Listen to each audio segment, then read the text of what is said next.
Today, we'll talk about what you need to know to start having those conversations with your kids to teach them how to be financially savvy. Welcome to Simplify and Enjoy, the podcast and community focused on helping families have less stress and more options through minimalism and financial independence. I'm your host, Elle Martinez. This podcast is sponsored by Coastal Credit Union. Coastal's mission is to help you live a better life by offering you a better way to bank. Find out how at bankbetter.org. One of our responsibilities as parents is to teach our kids essential skills they need, and finances are a part of that. Good or bad, if you look at how you handle money, you probably see the impact of your own parents. Our example is a crucial part of teaching them, but we also have to consider those conversations we have with our kids about money. What lessons are we passing on to them? How can we guide them to not just be financially savvy, but also thoughtful with how they use their money? It's something we talk about from time to time. Our two daughters are now 10 and 7.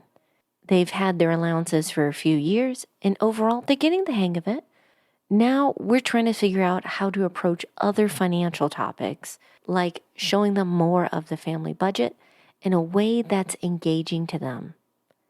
Thankfully, there are some really great resources out there that can make those conversations easier.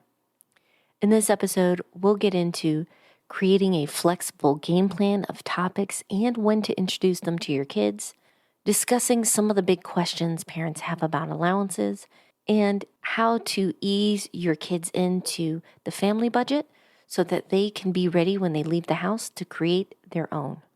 There's a lot to cover, so let's get started.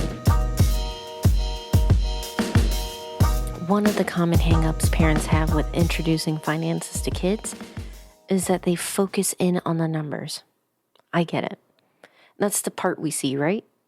When you're balancing your budget, watching your investments, and saving up for something, we're reviewing the numbers. So you may want to jump in a super basic budget, teach them not to overspend their allowance, but for most kids, that's not going to get them on board. Actually, one of the first things to do is to take a step back from the numbers and discuss the lens of how we manage our money, our family values.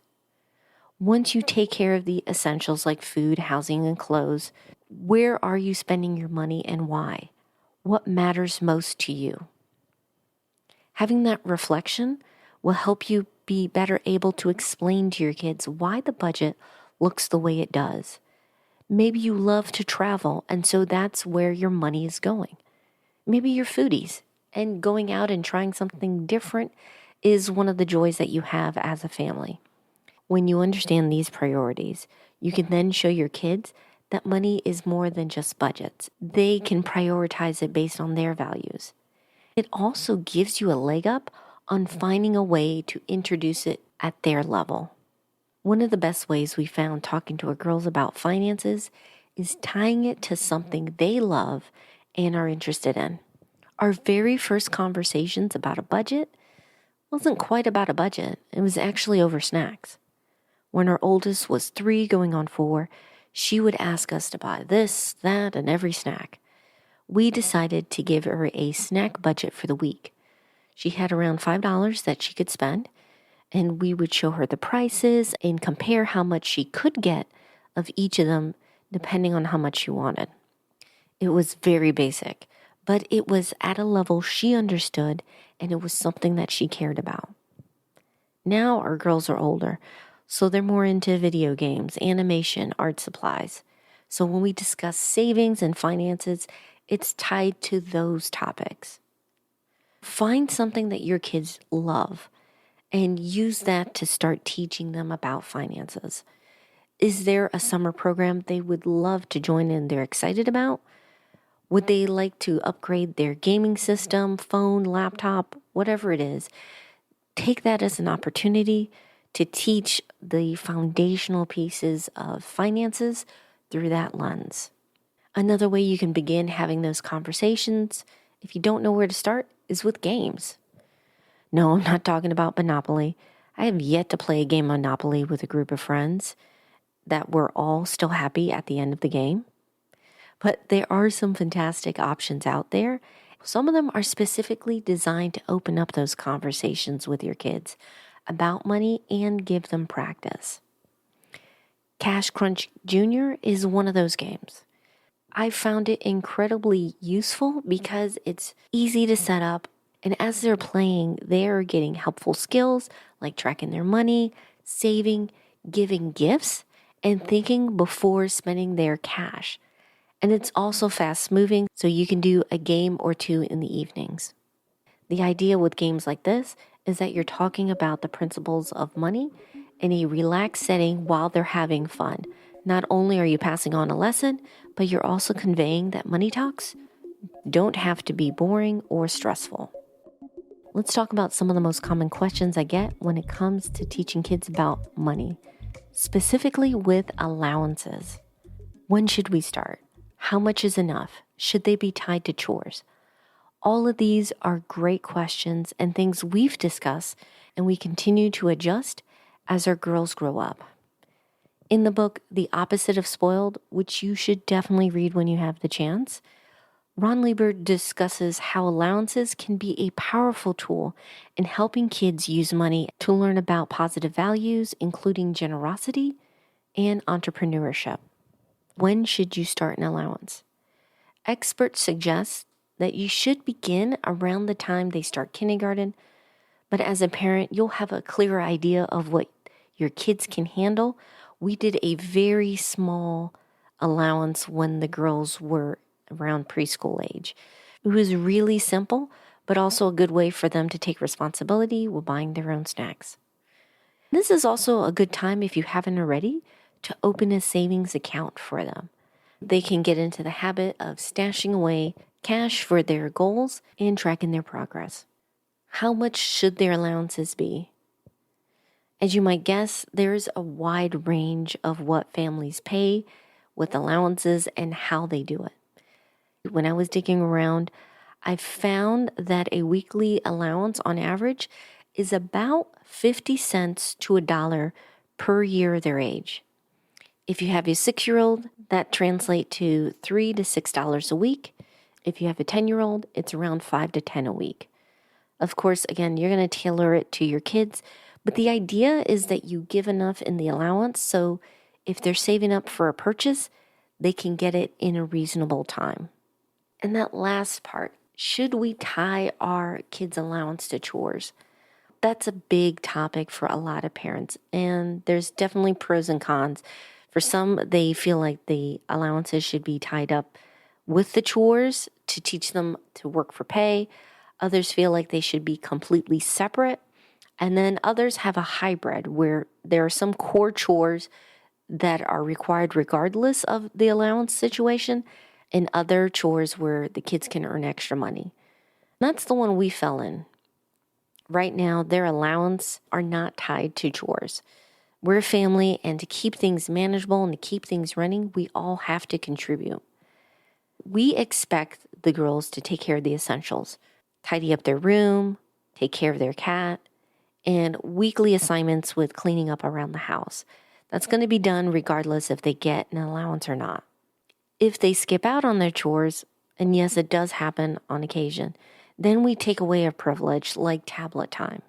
Now, we do have some extra chores that means extra money for them. They tend to be seasonal work or special projects like prepping the garden for planting or raking the leaves in the fall when we need that extra help. That's the balance we found that's right for our family. Hopefully that gives you some guidelines on what could be a good fit for your family. With the girls a little bit older and having their allowance, we're now at the stage where our girls have a pretty good understanding of savings and can do a really basic budget for their goals. What we're discussing now and figuring out is how to be more transparent with them, particularly with our oldest, on things like the family budget. It's important for us to have them comfortable with budgeting as they get older and become adults. We feel like the best way to do that is for them to have a clear idea of what it actually takes to keep things running. So taking our own advice, I decided to introduce a game with them.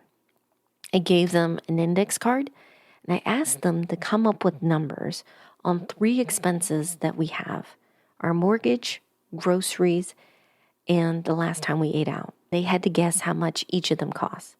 The winner got a prize. In case you're curious about their answers, you can check out the show notes or Instagram later this week. But let's just say we have some work we're going to be doing. Going forward, I'm going to let them know what the average monthly budget is and keep them in the loop if we have any special expenses coming up. By easing them into it, we're hoping that they become more comfortable with asking about the numbers and maybe finding some ways where we can save or reallocate towards our goals. Now, if you're looking for tools to help you and your kids manage your money much easier, there are some great ones out there. 2 of my favorites are Goal Setter and FamZoo. We use FamZoo as a way to easily manage allowances so that it divides up automatically to spending, saving, and sharing. And there's so much more you can do with that. You can set it up so your kids can have some parent-paid interest on their savings, reimbursements of family expenses, and also if you decide to do like a small loan with your kids, you can do that. Goal Setter is another wonderful tool for families. As the name suggests, you can create a goal and work together on saving up for it. As an added bonus, friends and family can chip in. I think both of these are fantastic options for families looking to work together on their goals and get their kids more financially savvy. If you're like us, you probably have quite a number of accounts between the 2 of you, including your old 401ks. It can be difficult to stay on top of everything, especially when your old employer switches providers, which is what happened with my husband. Here's where our sponsor, Capitalize, can help. Capitalize helps you find and roll over an old 401k into an IRA of your choice for free. They handle the entire process. And yes, that includes calling your old employer or the 401k provider on your behalf. If you're ready to make managing your old 401ks much easier, find out more at simplifyandenjoy.com/capitalize. Before we wrap up, I want to focus on a few key takeaways I picked up as I was working on this episode. The first is focus on values over numbers. Naturally, as you're discussing allowances and budgets, the numbers are going to fall into place. But the initial conversations and the focus of why you're budgeting the way you do should have your priorities and values reflected in them. This can be a great example for your kids as they start preparing to work on their own finances. That leads to the second point. It's a combination of your example and the conversations that really matter to your kids. They're going to watch what you do and how you handle the budget. But having these conversations explaining why you did this or why we're saving up for this or spending less on this area gives them a better understanding that money is a tool to help them reach their particular goals so they can focus on the people and the projects that matter most to them. The final takeaway is incentivize good behavior.